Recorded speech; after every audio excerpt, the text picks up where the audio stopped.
नमस्कार दोस्तों। आज मैं आपके लिए बहुत ही खास एक बढ़िया से एपिसोड यानी बहुत ही बढ़िया जानकारी लेकर के आया हूँ। जैसे किसी को नया बिजनेस स्टार्ट करना हो, कम पूंजी में बिजनेस स्टार्ट करना हो, तो इसके वीडियो थोड़ा लंबा ज़रूर होगा, लेकिन इसके भाग दो होंगे। कम पूंजी में कैसे बिजनेस स्टार्ट करें और कैसे किस तरह से परचेज बिजनेस स्टार्ट करें, उसका पहला एक पहलू और है, उसको बोलते हैं परचेज। अगर अपन ने परचेज में अगर ध्यान नहीं दिया तो अपना बिजनेस वहीं पे वापस उठने से पहले ही खत्म हो जाएगा। तो सबसे पहला आज का पॉइंट रहेगा, बिजनेस चालू अगर कोई नया बिजनेस चालू कर रहा है तो उसके लिए सबसे पहला पॉइंट होगा परचेज यानी खरीदी। खरीदी किस तरह से की जाए, और उसके बाद दूसरा पॉइंट होगा सेल। तो मैं आपको सबको आज इस तरह के पॉइंट बताऊंगा कि अपने को खरीदी किस तरह से करनी है। जैसे आज मान लो बाहर से कोई भी व्यापारी आता है सूरत, पहले तो ये चॉइस करना पड़ेगा कि खरीदी करे कहाँ से, कौन सी मंडी से खरीदी करे। तो आज के टाइम में सबको पता है कि कपड़े का बिजनेस करना है तो कपड़े के अंदर सूरत की मंडी फेमस है। तो जैसे आज व्यापारी सूरत के अंदर कपड़ा खरीदने आता है और मान लीजिए उसको 25 से 50 हज़ार का एडजस्ट करके आता है कि मैं 25 से 50 हज़ार में बिजनेस स्टार्ट कर लूँ और मेरे को इसके अंदर कमा के खाना है यानी बिजनेस को सेट करना है, तो उसको सबसे पहले खास जानकारी ये होनी चाहिए कि मैं परचेज क्या करूं, किस तरह से परचेज करूं, किस रेट का कपड़ा परचेज करूं। तो उसके लिए क्या करेंगे, वो सबसे पहले कौन से एरिया से आए हैं, जैसे मान लो राजस्थान से आए हैं या यूपी बिहार से आए हैं या साउथ से आए हैं, तो उनको पहले ये जानकारी होनी चाहिए कि मेरे एरिया में कौन से कलर चार्ट चलता है, कौन सा कपड़ा ज़्यादा बिकता है। इस तरह की उनको जानकारी होनी बहुत ज़रूरी है। अगर इस तरह की उनको जानकारी नहीं होगी, वहाँ पे चलता है मान लीजिए ग्रीन रेड का चार्ट और उन्होंने ले लिया येलो येलो ब्राउन का चार्ट, मान लो दूसरा चार्ट खरीद लिया, तो उसका कपड़ा फंस जाएगा। तो सबसे पहले एरिया वाइज उनको अपने एरिया में क्या चीज़ें ज़्यादा चलती है और किस तरह का कपड़ा चलता है, किस तरह के कलर को पकड़ते हैं, उस टाइप की जानकारी होनी बहुत ज़रूरी। तो वो मतलब खरीदी परचेज के अंदर फंसेगा नहीं। दूसरी बात इसमें ये आती है कि मैं कौन सी रेट का कपड़ा खरीदूं। अपने एरिया के अंदर मान लीजिए किस तरह के लोग हैं और किस तरह की रेटों के कपड़े बिकते हैं, उनको वो भी थोड़ी जानकारी होनी चाहिए। सबसे पहले मान लीजिए कोई कपड़ा वो 100 से 150 रुपये मीटर वाला कोई कपड़ा खरीद लेता है मान लीजिए, और वहाँ अगर मान लो 100 से 150 वाला खरीदेगा तो उसको मान लो 250-300 में रिटेल बेचेगा, 250 में बेचेगा मान लीजिए। तो वहाँ का उसको वो देखना पड़ेगा कि वहाँ 250 खरीदने वाले लोग है या नहीं है, किस तरह का कपड़ा ज़्यादा चल रहा है, किस रेंज में ज़्यादा चल रहा है। जैसे आज मैं एग्जांपल उदाहरण ले लेता हूँ कि राजस्थान की, जैसे मैंने लहंगों में राजस्थान में, चलो मैं ये वेलवेट बेच रहा हूँ, एक उदाहरण दे देता हूँ छोटा सा। तो वहाँ पे समझ लो 300-300 400-400 रुपये मीटर में लेडीज वेलवेट के लहंगे खरीद लेती है, 2-2 हज़ार का लहंगा बना लेती है। तो वहाँ की ये होना चाहिए कि अपन चलो 2 हज़ार का लहंगा ही बिक जाएगा, 1 हज़ार वाला लहंगा भी बिकेगा, 3 हज़ार वाला लहंगा ही बिकेगा, लेकिन हमको पहले वो अनुभव होना चाहिए कि कौन से एरिया में किस रेट के और किस तरह का कपड़ा, किस तरह का कलर चार्ट चलता है। सबसे पहला पॉइंट तो ये आ गया। वीडियो लंबा होगा लेकिन बहुत तरह की जानकारी, बहुत ही मतलब अंदरूनी जानकारियां दूंगा मैं। 25% कपड़ा अपने को लो रेट का खरीदना है, 50% कपड़ा मीडियम रेट का खरीदना है और 25% कपड़ा थोड़ा हाई रेट का खरीदना है। तो अपना पूंजी फंसेगा नहीं। अगर अपन मान लीजिए सस्ता सस्ता सस्ते के चक्कर में चले गए, यार 15 रुपये मीटर, 20 रुपये मीटर, 30 रुपये मीटर कपड़ा मिल रहा है, तो वो एक ही कपड़ा लेके भर लिया मान लीजिए, तो वो कपड़ा किसको बेच पाएंगे। वो तो खाली लेन देन के वगैरह में चलेगा, छोटा मोटा मान लीजिए छोटे मोटे फंक्शन वगैरह में। अगर हर आम पब्लिक किसको पसंद कर रही है, कौन सी रेंज को पसंद कर रही है, इस तरह की जानकारी अपने को होनी बहुत ज़रूरी है। और 25, 50 और 25 यानी 25 में नॉर्मल कैटेगरी, 50% में मीडियम कैटेगरी और 25% के अंदर थोड़ा और बड़ी हाई कैटेगरी, इस तरह से अपने को कपड़े का परचेज करनी है तो अपना कपड़ा 100% रुकेगा नहीं। ये तो हुई अपनी परचेज की बात। इस तरह की परचेज अपने को करनी है तो अपनी पूंजी सही तरीके से परचेज होगी। देखो, आपने परचेज की सारी बातें जान ली, लेकिन परचेज में भी एक बात और है। आज एडवर्टाइजमेंट की दुनिया है, सोशल मीडिया चल रही है, दुनिया भर के एडवर्टाइजमेंट चल रहे हैं, वीडियो चल रहे हैं। तो उसमें क्या होता है, लोग सस्ता सस्ता 15-20 रुपये मीटर का ऐसा ऐसा मतलब दिखा करके आपको बोलेंगे, आप उसके चक्कर में चले जाएंगे। भाई मेरे को सस्ता मिल रहा था, उसके चक्कर में ऐसे मत जाना। 99% सही होता है, लेकिन 1% ऐसे चिटर भी होते हैं जो आपसे पैसे मंगा लेते हैं और कपड़ा बेचते नहीं। उसके पास सस्ता होता कुछ नहीं है, खाली बोलने की बात होती है। तो आप उसके चक्कर में मत आना।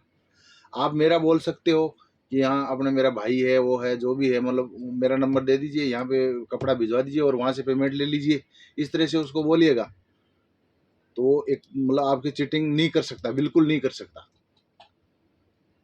तो इस तरह से आप ये परचेजिंग के अंदर कोई तरह का मतलब तकलीफ नहीं पड़ेगा आपको, 100% आपका काम राइट हो जाएगा। और परचेजिंग के अंदर जैसे मान लो आज एडवर्टाइजमेंट के अंदर लोग सस्ता सस्ता बोलते हैं और अमुक लोग क्या वीडियो देख करके कपड़ा डिजाइन देख के ऐसे चक्कर में आ जाता है कि ये चीज़ बढ़िया है और बिक जाएगी। लेकिन वो चीज़ बढ़िया से मतलब नहीं है, उसकी वेराइटी कौन सी है, क्वालिटी कौन सी है, कपड़ा कौन सा है। वो कपड़ा अपने एरिया में चलना बहुत ज़रूरी है। अगर वो कपड़ा नहीं चला तो वो कोई काम की चीज़ ही नहीं है। तो ये चीज़ भी ध्यान में रखने योग्य बात है कि अपने एरिया की चलने वाली चीज़ है कि नहीं, कपड़ा क्वालिटी अपने एरिया में चलने वाली है कि नहीं। अगर एरिया में नहीं चल रही है तो वो सस्ती 50 रुपए की हो, अपने कोई काम की नहीं है, वो पूंजी ब्लॉक हो जाएगी। इसलिए ये सब बातें ध्यान में रखने योग्य बातें हैं और इस तरह से आपकी परचेजिंग हो जाएगी। मान लीजिए अपना परचेजिंग का चैप्टर पढ़ गया, अब दूसरा चैप्टर आता है सेल का। परचेजिंग कर लिया, मतलब अपन 75% जीत गए, लेकिन अभी पूरी जीत नहीं हुई है। सेल अपनी अगर बरोबर सेट नहीं कर पाए तो भी अपन फंसे हुए समान ही होते हैं। अब सेल में क्या है, जैसे अपन नए नए हैं तो सेल किस तरह से करनी है। मान लीजिए अपन ने 100 रुपये मीटर का कपड़ा खरीदा है, तो अब उस कपड़े को फर्स्ट टाइम अपने को 25 रुपये मार्जिन करके 125, 130, 40 के अंदर कपड़े को बेचना है। जैसे ही अपन नॉर्मल रेट रखेंगे अपना कपड़ा फास्ट बिकता जाएगा। 200 वाला कपड़ा है 250 में बेचना है, 300 वाला कपड़ा है 400 में बेचना है। इस तरह से फर्स्ट बार अपने को सेल के अंदर बहुत ज़्यादा ध्यान रखना है कि शॉर्ट मार्जिन पे ग्राहक को एकदम संतुष्टि के साथ में कपड़ा को सेल करना है। अगर संतुष्टि ग्राहक को नहीं कर पाएंगे तो कपड़ा अपना बिकेगा नहीं। सबसे पहले ग्राहक की संतुष्टि।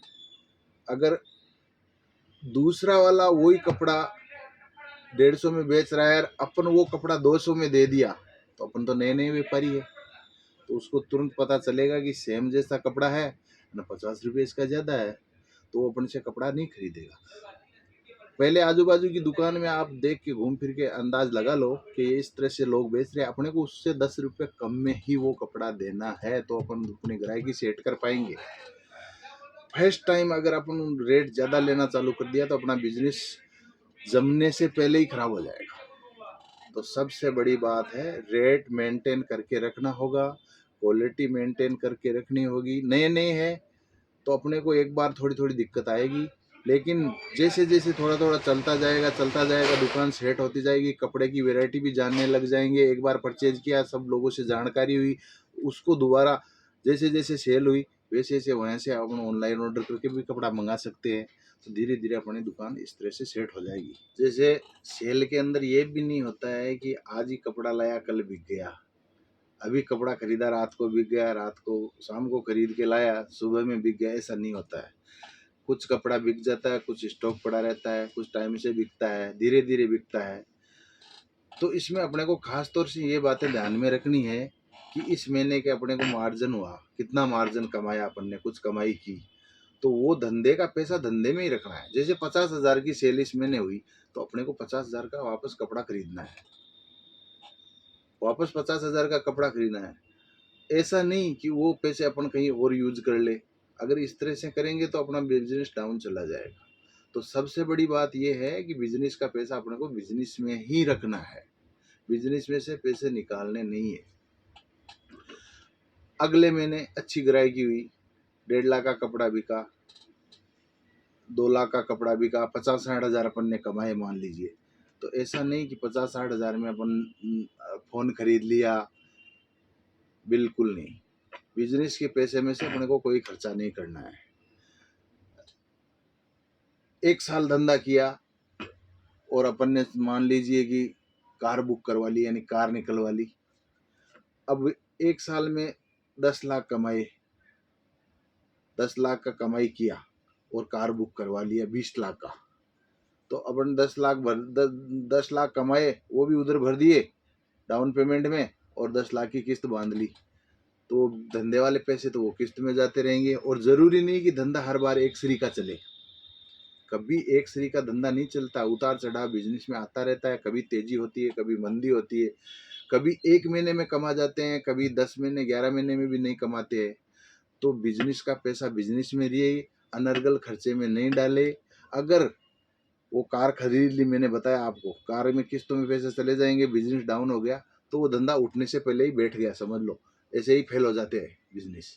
बिजनेस फेल होने के इसी तरह के कारण होते हैं, अनर्गल खर्चों में कमाई चली जाती है और बिजनेस पे ध्यान नहीं रहता। फिर कारें वारें खरीद लेंगे तो उसका और थोड़ा सा मतलब आवारागिरी में भी चला जाएगा। फिर जब फर्स्ट साल में कार खरीद रहा है बंदा, समझ लीजिए, तो वो तो उसी तरह के खर्चे करते रहेगा, तो उसका धंधे में ध्यान कहाँ रहेगा। ना वो क्वालिटी मेंटेन कर पाएगा, फिर ना बरोबर धंधे पे बैठ पाएगा, कार में घूमेगा फिर तो। इसलिए कार खरीदो, कार खरीदना बुरी बात नहीं है। 2-4 साल 5 साल में अपने पास अच्छी पूंजी बन गई, जैसे मान लीजिए 50 लाख 30 लाख का अपने को मुनाफा हो गया, यानी मूलधन बन गया, तो उसमें से उसके बाद थोड़ा सा पैसे में चलो खरीद लिया धीरे धीरे। तो ऐसे तो घर में खर्चे वर्चे चलते रहते हैं, लेकिन वो समय समय के टाइम देख करके, ऐसे नहीं कि एक साथ झटके में पूंजी आउट कर दिया और धंधे को खत्म कर लिया, बिल्कुल नहीं, कभी भी नहीं। ऐसा कदम कभी नहीं उठाना चाहिए। बिजनेस का पैसा बिजनेस में रखेंगे तो बिजनेस बहुत अच्छी ग्रोथ करेगा।